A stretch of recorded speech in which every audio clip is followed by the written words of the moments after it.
ଅଜା ରେଡ଼ି ତ? ପାଇଥିଲ ଅଜା ପାଣି ତଳି ତଳି ଏଠି ସାଙ୍ଗେ ଯାଉଥିଲି ରଥ ଲାଗିଲା ପଡ଼ିଆ ଦ୍ୱାରେ ଆଡ଼େ ରହିଲେ ତ ମୁଁ ଆଡ଼େ ଆଇଲି ଆଉ।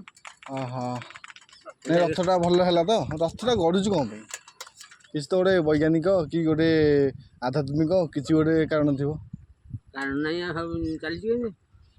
କ'ଣ ଗୋଟେ କାରଣ ଥିବ କି ନଥିବ କି କ'ଣ ଥିବ ଅଛି ହଁ।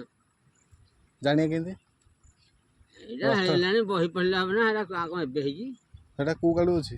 ଏଇଟା ଆଗରୁ ଅଛି ଯାହାହେଲେ 1800 ମସିହାରେ।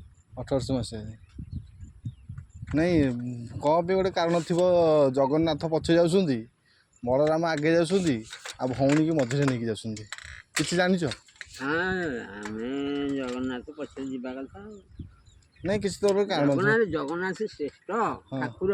ହଁ ଭାଇ ଭିତରେ ସେ ବଡ଼ ନାହାନ୍ତି? ଭାଇ ଭିତରେ ବଡ଼ ହେଉଛନ୍ତି ବଳରାମ। ବଳଭଦ୍ର ସାମାନ୍ୟ ନା ବଳରାମ ସେ କିଏ? ତାଙ୍କ ଭାଇ। ତାଙ୍କ ଭାଇ ଯେ ସିଏ ପୁଣି କେଉଁ ଅବତାର ନା କ'ଣ? ସେ ନା ଭଗବାନଙ୍କର ବିଷ୍ଣୁଙ୍କର ସିଏ ଗୋଟେ ଅଂଶ। ଜଣେ ସିଏ ଗୋଟେ ନା ସିଏ ହେଇ ବିଷ୍ଣୁ ଅଛି।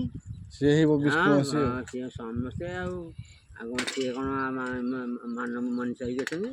ଆଉ ଯେଉଁ ରଥ ଗଲା ଆସିକି ଭାଷା ଯେଉଁ ପ୍ରୟୋଗ କରାହେଉଛି ସୁଧା ଏଇଟା ଯେଉଁ କରୁନାହାନ୍ତି କି ହଁ ଏଇ ପଦଟା କାହିଁକି କହନ୍ତି କି କାଳିଆ ଟିକେ ତ ଭାରି ଇଏ କ'ଣ ସିଏ? ସେ ଟିକେ ନଟୁକୁଟିଆ। କାଳିଆ ତାଙ୍କ ସେ ସବୁଥିରେ କାଳିଆ ବୋଲି ଜଗନ୍ନାଥ। ଜଗନ୍ନାଥ କ'ଣ ନଟୁକୁଟ?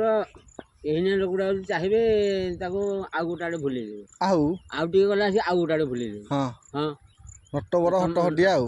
ହଁ ତାଙ୍କ ନାଁ ନଟବର। ସେଇଥିପାଇଁ ତାଙ୍କୁ ଶୋଧନ୍ତି ରଥ ଗଡ଼ିବ ବୋଲିକା। ଆଉ ନହେଲେ ସିଏ କ'ଣ ଅମାନିଆ ଠାକୁର? ହଁ ମାନିଏନି ନା ସିଏ ଯଦି ମାନିଯିବ ଯଦି ରଥଟା ଯଦି ଡାହାଣକୁ ଭିଡ଼ିକି ନେଇଯିବ। ଆଉ ଶୋଧିଲେ କ'ଣ ମାନିଯିବେ? ଶୋଧିଲେ 4-5 ଶୋଧିଲେ ଆଉ ଶୋଧିଲେଣି ତ ଯିବା ହାରି ଆଉ।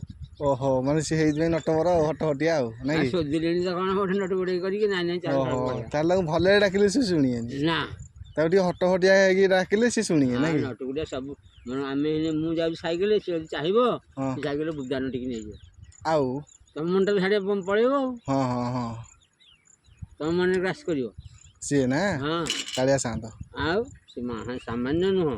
ଆଉ କାଳିଆ ଯାହାକୁ ଉଦ୍ଧାରିବ ଆଉ ତାକୁ ଉଦ୍ଧାରିବ, ଯାହାକୁ ନ ଉଦ୍ଧାରିବ ତଳେ ପକେଇଦବ।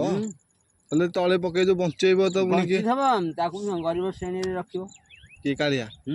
ଆଉ ମୁଁ ଶୁଣିଥିଲି ଯେଉଁମାନେ କାଳିଆ ଭକ୍ତ ସେମାନେ ପ୍ରାୟ ଗରିବ, ଆଉ ଯେଉଁମାନେ ଶିବଙ୍କ ଭକ୍ତ ସେମାନେ ପ୍ରାୟ ଧନୀ। ସେଇଟା କେମିତି କ'ଣ? ଧନୀ କାଳିଆ ଭକ୍ତ ଜଗନ୍ନାଥ ଶ୍ରେଷ୍ଠ ଠାକୁର କହୁଛି। ଆଉ ଧନୀ ବେଳେ ତମେ କର୍ମ ଫଳ ଯାହା ଯେଉଁ କର୍ମ ଯେଉଁଟା ଫଳ। କର୍ମ ଅନୁସାରେ ଫଳ ଆଉ। କର୍ମ ହେଲା ମୂଳ। ରାମଚନ୍ଦ୍ର କହିଥିଲେ।